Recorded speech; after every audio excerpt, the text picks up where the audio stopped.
All right, we're going to try this again.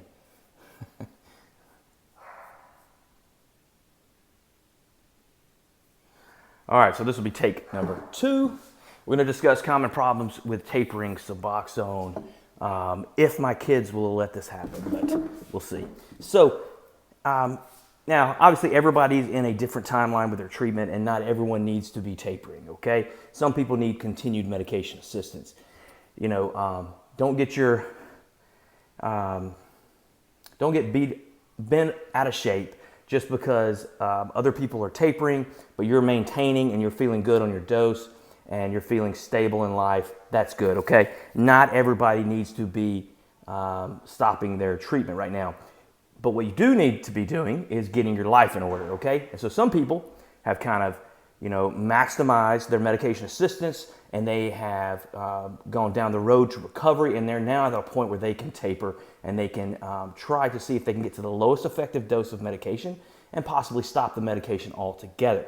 Okay, so, but what are some common problems I see when people try to do this? Well, one is they don't build enough momentum. And here's what I mean by this. So like sometimes they will say, okay, let's say they get, they're taking 8 milligrams a day and they get 30, tablets or films a month. And so they think, okay, well, I'm going to try to have one left over at the end of the month. And so that's what they do. So then the next month they get their doctor just to kind of drop them down by 1. And then the next month they get to drop down. So, in a few months down the road, they're just getting a prescription for 27. Now, the problem with this is, 1, it's not really building momentum. And 2, there's no real plan, And so maybe that would be, it's kind of like a 2-part problem I see. So there's no plan for taper. So you're just kind of going by feel. Like, maybe some days you take 3/4, maybe some days you only take a half. And you just can't build that momentum. So you need momentum and you need a plan to help get you there, okay? Now, the second problem I see when people are tapering is that they go too fast. They have too much momentum and too much speed. And so when they get to those low doses, they keep trying to use the same methods that were effective at tapering higher doses down at the lower doses. And they hit a wall, and they start to feel horrible. And so maybe they even backtrack and they up their dose or whatever, So sometimes you have actually too much momentum, too much speed, and it just doesn't take you through, all the way to meet the goal that you're trying to meet. So another problem I see is some people just aren't used to doing, difficult things. And they haven't, what do I mean by that? I'm meaning that they are Americanized, right? So we're used to having everything our way, like, is that Burger King? I don't know. Everything our way right away. And so people aren't necessarily used to having to, push through certain barriers and setting certain goals and hitting those goals. And they're not, and so this is why you hear me talk about dopamine fasting and things like that, where you just kind of get off social media, for a few days, not just social media, but television, YouTube, everything. The only entertainment you have is maybe a book and your thoughts, some prayers, the scripture or whatever. And you just kind of fight through it. It's going to be hell, man. It's going to be like the boredom's going to hit you. You're going to have all kinds of weird thoughts come into play.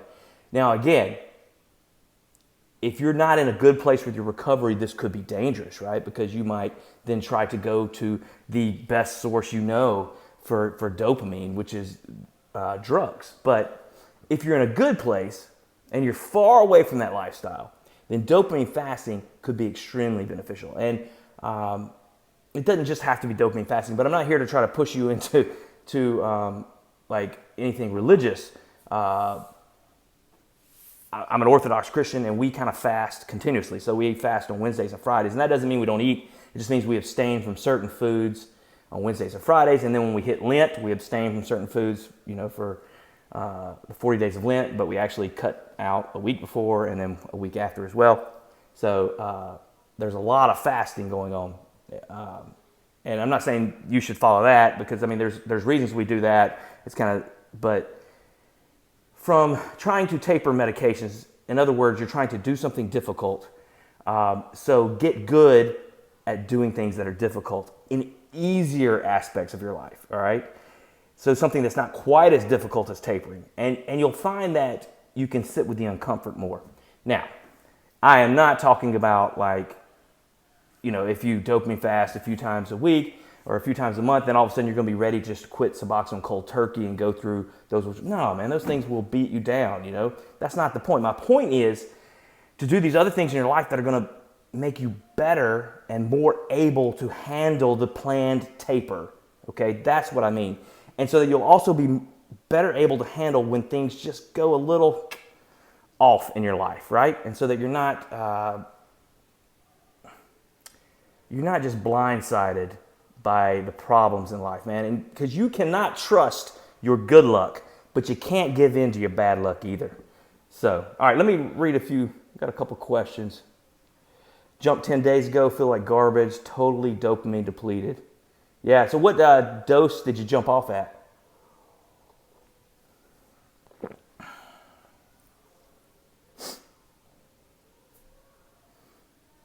See if they're still here.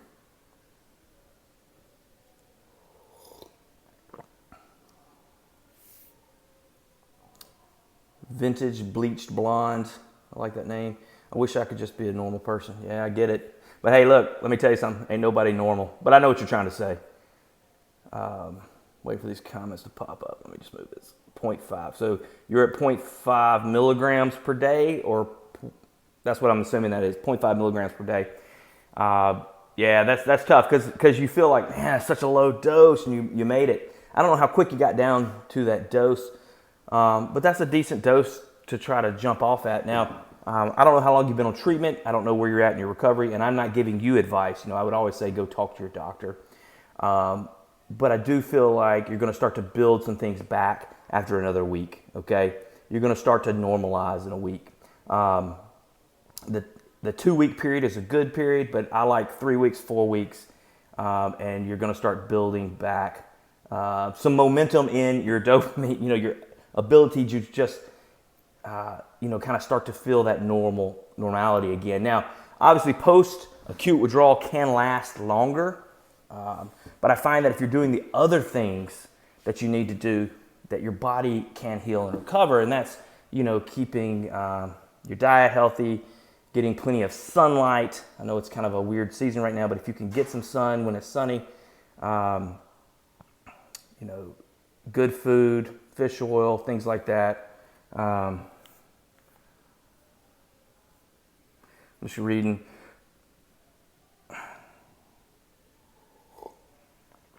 comments.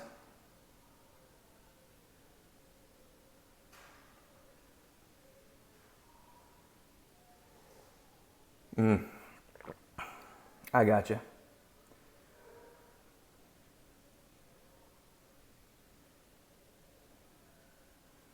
All right, so yeah, so it might have been too quick for you reading that comment that didn't really have a plan, got on Suboxone over the internet, found out it was kind of hard to stop, so you just kind of want to try to get off as quick as possible. Yeah, I mean, I get that. A lot of people are afraid of Suboxone, but it also saves a lot of people's lives, you know. So, I mean, the important thing is that you stay off of opiates, you know, you stay off of heroin and fentanyl, these things that are going to kill you.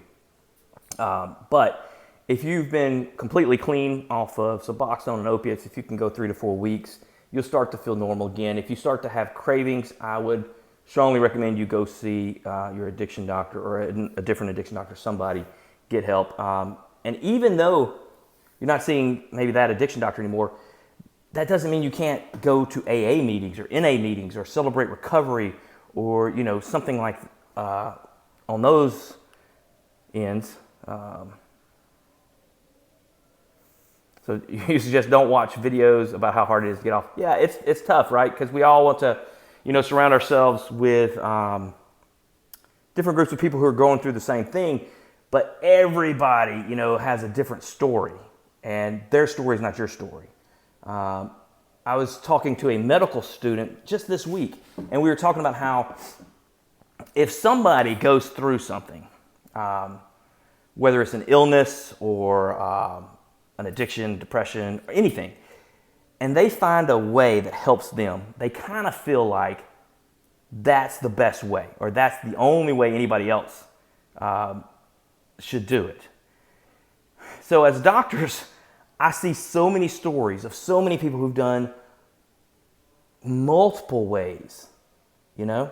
So I know that there's not just one way. So even Suboxone is not just one way for people. Now, it's a good way for a lot of people to get off of opiates, but it's not the only way.